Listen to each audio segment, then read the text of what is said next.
Dear students of class 11, আজকে আমি তোমাদের যে গ্রামার থাকবে সেই গ্রামার নিয়ে আলোচনা করছি। তোমরা জানো গ্রামারও তোমাদের এমসিকিউ টাইপ থাকবে, অর্থাৎ সেই ওএমআর শিটে উত্তর দিতে হবে। তা এখানে আমরা কি করছি, প্রথমে অ্যান অ্যাস্ট্রোলজার্স ডে, তোমাদের যে প্রথম প্রোজ পিসটা রয়েছে সেটাকে নিয়ে আলোচনা করছি। He looked up and saw a man standing before him. Rewrite using a participle. তাহলে পার্টিসিপল আমরা জানি প্রধানত দুই রকমের পার্টিসিপল হয়, একটাকে বলা হয় প্রেজেন্ট পার্টিসিপল আর একটাকে বলে পাস্ট পার্টিসিপল। প্রেজেন্ট পার্টিসিপল কীভাবে গঠিত হয়? ভার্বের সঙ্গে তার শেষে আইএনজি যোগ করে প্রেজেন্ট পার্টিসিপল গঠিত হয়।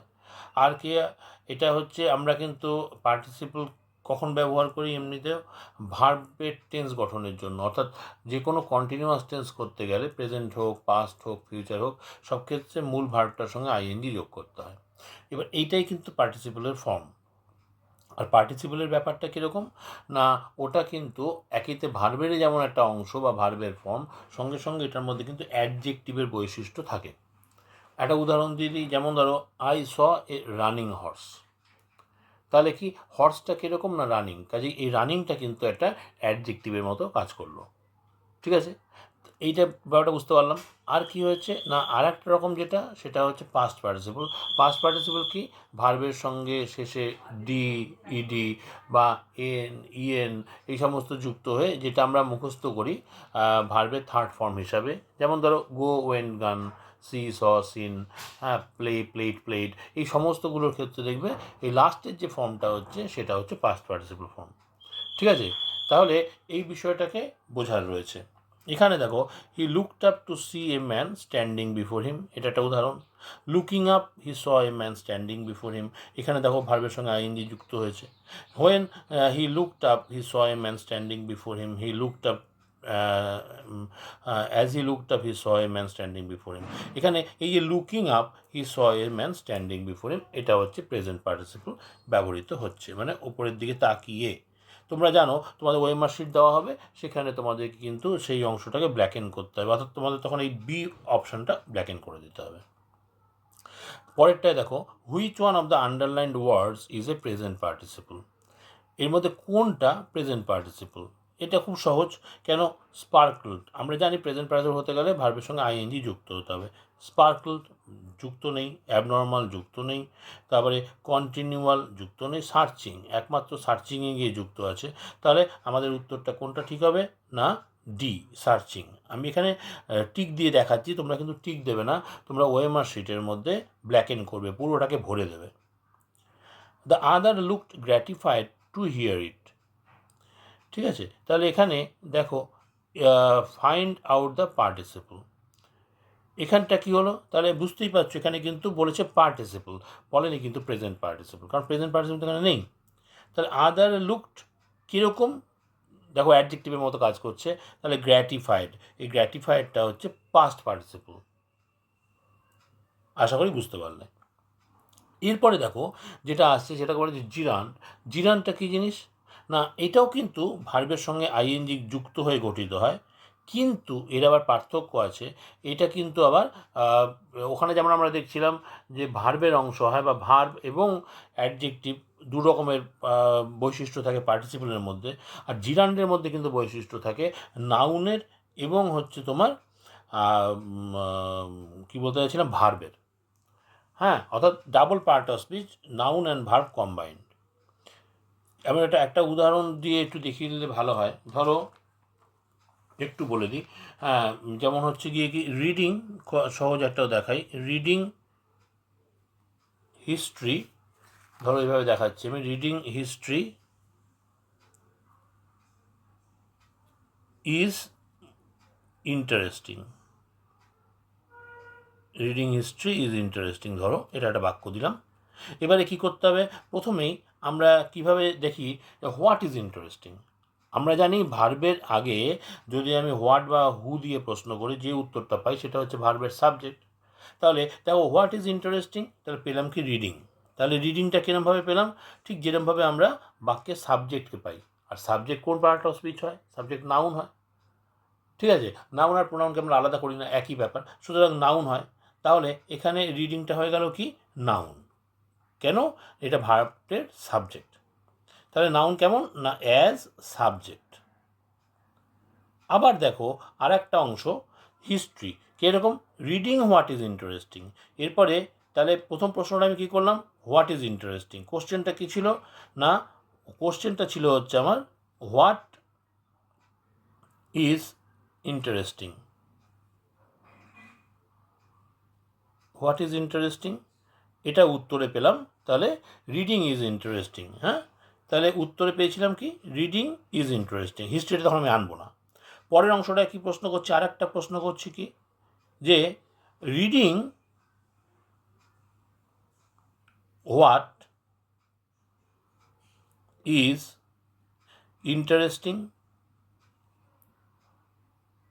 রিডিং হোয়াট ইজ ইন্টারেস্টিং, উত্তরে কী পাচ্ছি, এক কথায় উত্তর আমার লাগবে, উত্তরে আমি পাচ্ছি হচ্ছে হিস্ট্রি।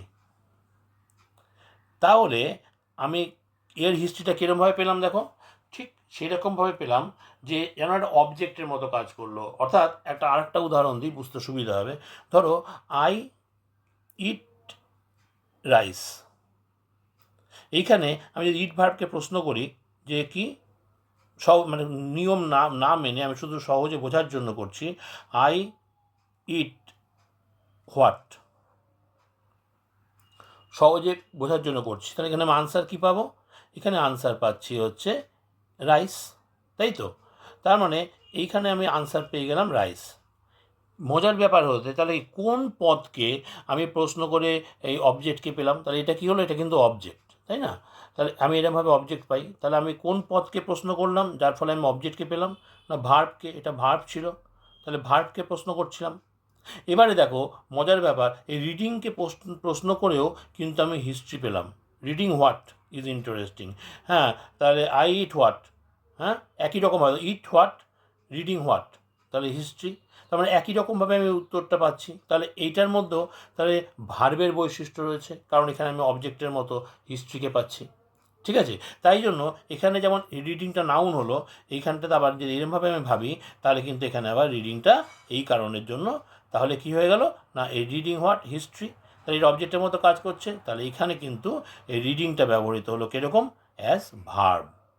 এই রকম জায়গা থেকে যারা আমি দেখছি, তাহলে রিডিংটা ব্যবহৃত হলো হচ্ছে রিডিং, তাহলে ইউজড অ্যাজ ভার্ব। আশা করি বুঝতে পারলে। তার মানে কি একই সঙ্গে এটার দু রকমের বৈশিষ্ট্য রয়েছে, এদেরকে বলা হয় ডাবল পার্ট অফ স্পিচ। হ্যাঁ, অর্থাৎ জিরান্ডকে বলা হচ্ছে double part of speech, noun and verb combined. পরিষ্কার। এবারে দেখো পরের অংশটায়, তাহলে জিরান্ড এখানে কি পাচ্ছি আমরা, হ্যাঁ এখানে আমরা পাচ্ছি দেখো আমাদের বলেছে কি, এই যে he would have carried on the work of his forefathers, namely tilling the land, living, marrying, and ripening in his cornfield and ancestral home. Identify the gerunds used here. তাহলে দেখো এখানে আমরা পরিষ্কার বুঝতে পারছি এই টিলিং, লিভিং, ম্যারিং, রাইপেনিং, এইটা হচ্ছে জিরান্ড। পরিষ্কার হলো। এর পরের অংশটায় আমরা এগিয়ে চলি, ট্রান্সফরমেশন অফ সেন্টেন্সেস। সেটা কীরকম দেখো, হ্যাঁ কীরকম দেখো, the colour scheme never failed, কী করতে বলেছে, turn into an affirmative sentence. এটা রয়েছে কীরকম নেগেটিভ, নেভার দিয়ে করা আছে, তাই এটা নেগেটিভ আছে, আমাকে কি করতে হবে, অ্যাফার্মেটিভ করতে হবে। একটা জিনিস মনে রাখতে হবে যে যখনই কোনো নেগেটিভ সেন্টেন্স থাকবে অ্যাসার্টিভ হিসাবে, তখন সেটাকে যখনই আমার অ্যাফার্মেটিভ করতে হবে তখন ওটাকে ইন্টারোগেটিভ করে নিতে হবে। যেমন ধরো he is a good boy, আমি যদি বলি যে এটাকে উল্টো করো, মানে দ্যাট ইজ নেগেটিভ করো, তাহলে আমি বলতে পারি না he is not a good boy, তাহলে কী হলো, অর্থটা উল্টে গেল। তো তখন আমার কী করতে হবে, he is not a bad boy. ঠিক আছে, অর্থাৎ ঠিক বিষয়টাকে কী করতে হচ্ছে, উল্টে দিতে হচ্ছে। তাহলে দ্য কালার স্কিম, আচ্ছা আর না হলে কী করতে হবে, যদি একই আমার রাখতে হয় তাহলে মনে করো তখন আমাকে কী করতে হবে, is he not a good boy. তাহলে এইরকমভাবে কিন্তু প্রশ্ন করে আনতে হবে, তবে আমার জিনিসটা সেম হবে, তা নাহলে কিন্তু অর্থটা অন্য হয়ে গেল। ঠিক আছে, তার মানে কী বুঝতে পারলাম, the colour scheme ever failed, এটাকে বলে দেওয়া হলো, তার মানে এটা কিন্তু অর্থটা হলো না।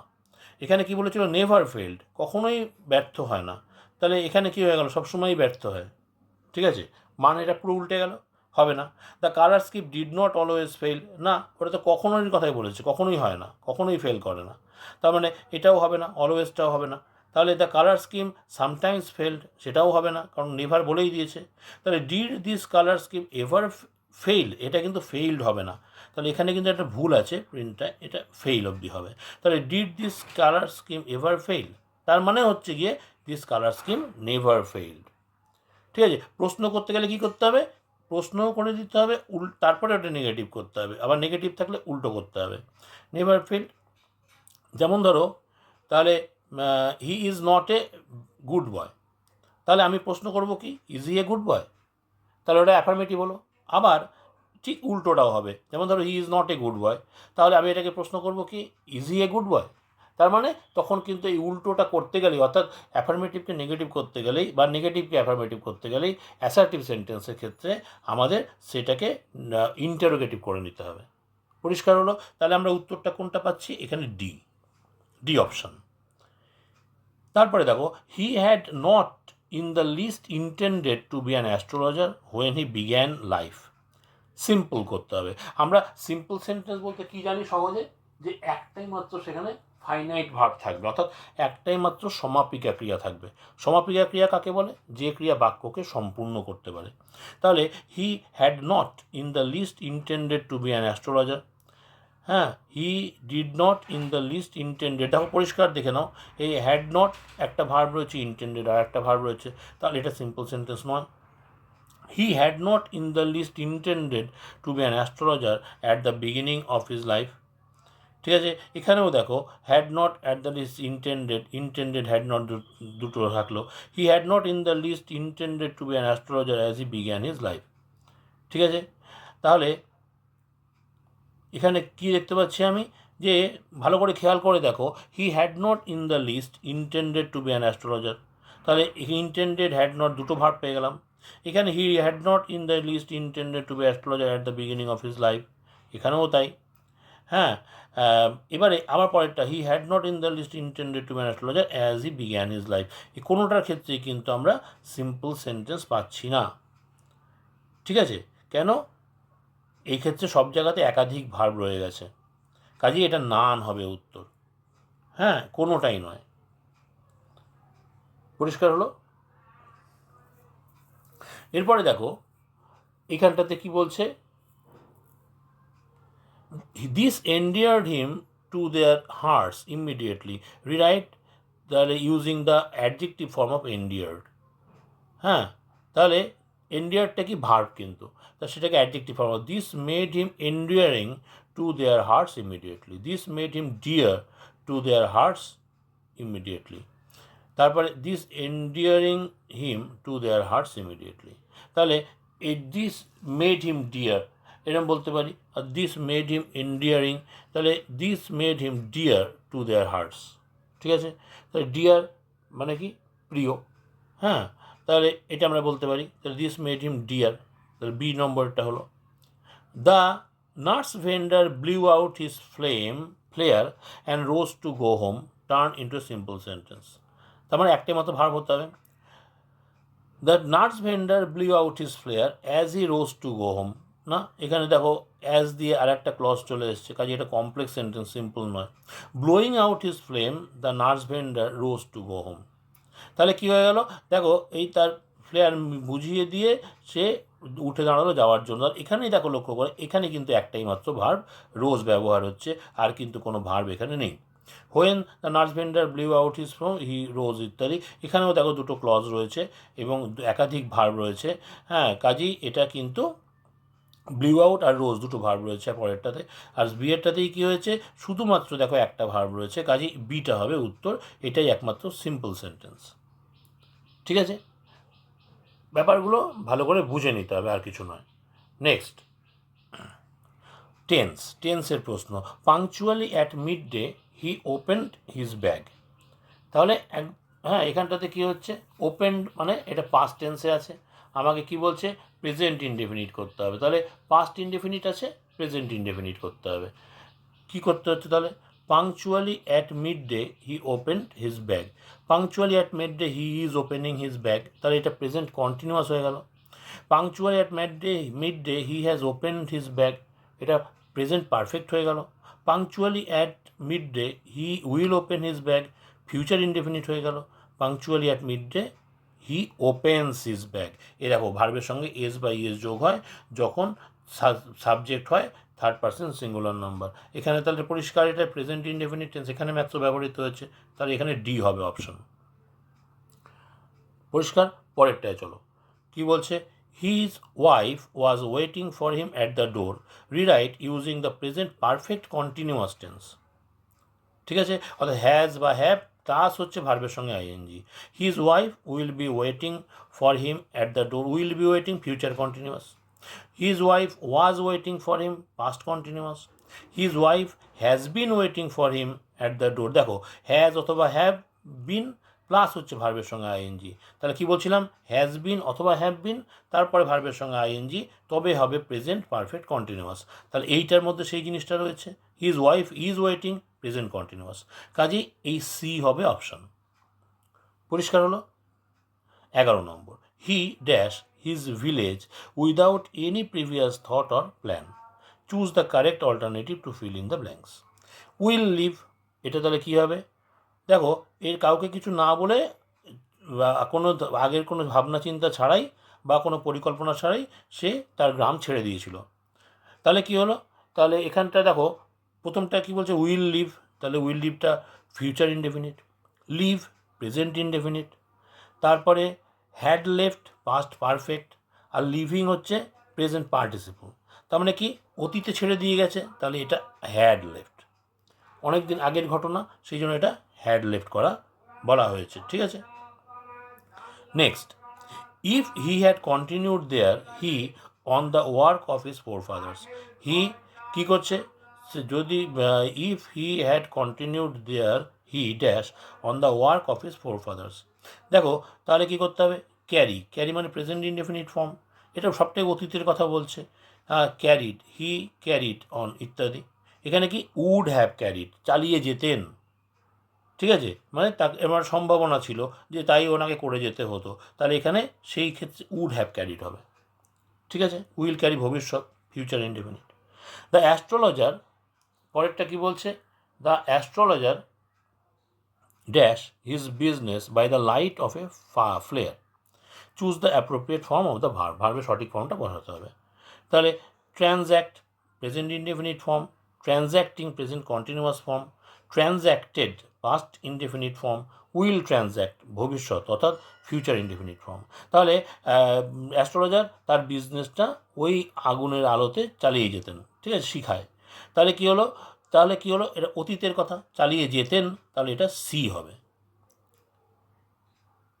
ঠিক আছে, আমি চেষ্টা করছি তোমাদেরকে যতটা মোটামুটি ব্যাখ্যা দিয়ে বুঝিয়ে করা যায়, উত্তরগুলো শেখানো যায়, সেটা করবার। ঠিক আছে, আশা করি বুঝতে সুবিধা হয়েছে, আর যদি অসুবিধা হয় আমাকে একটু কমেন্ট করে জানিও। দেখা হবে পরের ভিডিওতে।